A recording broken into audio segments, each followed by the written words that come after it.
มื้อนี้พวกเราจะพามากวดเบิ่งตู้ซักผ้านี่เหตุผลที่น้ำอันนี้ครับเจ้าต่อใส่น้ำประปานะมันบ่ลงอ่างหรือว่ามันบ่ลงซักบ่ลงตู้ซักผ้านี่ฉันทำมาเปิดเบิ่งนำกันไฟเข้าเนาะไฟเข้าทุกคนไฟเตือนอ่างน้ำไฟเตือนแม่มๆแสดงว่าตู้นี้ปิ้นอยู่ไฟเข้าอยู่แต่ว่าน้ำบ่ลงเนาะสาเหตุเกิดจากไสเดี๋ยวเราจะไปเบิ่งละเอียดนำกันเติมอย่าลืมเด้อทุกคนต้องเบิ่งสถานที่ให้มันแห้งเปียกนั่นแหละแล้วเราก็ทอดปลั๊กไฟออกถอดปลั๊กไฟเราเสียบจากไฟฟ้าถอดออกก่อนหลังจากเราทอดออกแล้วเราก็ไปเริ่มกวดแล้วก็เริ่มหั่นน็อตออก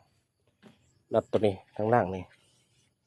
มันจะมีอยู่3-4น็อตข้างล่างแล้วหั่นไข่ออกเด้อหลังจากเอาไข่ออกแล้วไข่ออกนั่นนี่ไข่ออกมาจะเห็นหน้าตาแบบนี้นี่สังเกตเบิ่งนี่เดี๋ยวถ้ามีตะลิดยามไฟเอาตะลิดนี่ยามไฟเบิ่งแต่ว่าไฟนี่เฮากวดเบิ่งละไฟนี่มาแต่ละอันนี่มาเบิด2นี่มาเบิดแต่ว่าสาเหตุหลักนี่มันต้องเป็นน้ำ2ตัวนี้ตัวน้ำลงของอ่างตัวซักผ้านุ่มตัวนี้ปรับผ้านุ่มตัวนี้2อันนี้แหละจะเสียตัวใดตัวหนึ่งสาเหตุที่เฮาซักเครื่องไปนะไปมากเหมือนกันตัวอื่นเราต้องทอดตัวนี้ออกเอาไว้ดีๆต่อมาถอดเบื้องนี้ถอดออกแล้วเรามาปิดน้ำก่อนเด้อทุกคนนะตัวอื่นเราต้องถ้ามันอยู่ในจังหวะเปิดน้ำเลยนะต้องปิดน้ำไว้ก่อน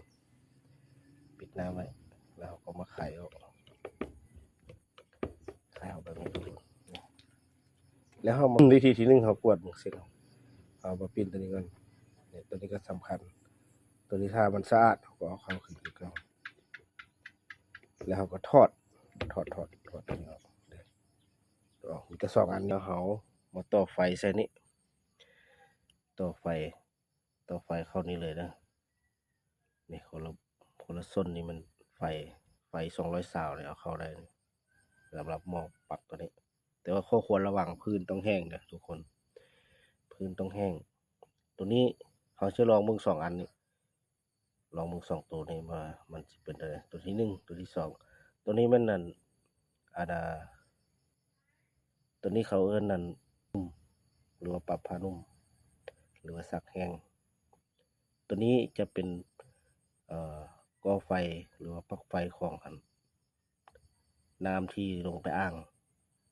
ซักเครื่องครับ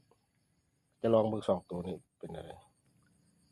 เขามาลองเบิ่งตัวที่1เด้อไปลองเบิ่งกันตัวน้ำนี่สิออกบ่ไปซื้อเขามาเปิดสวิตช์ไปเบิ่งน้ำออกอยู่ตัวนี้มันจะออกแบบนี้วันนี้เขามาต่อใส่เบื้องนี้บัดนี้เบื้องปกติเบื้องตัวดูดน้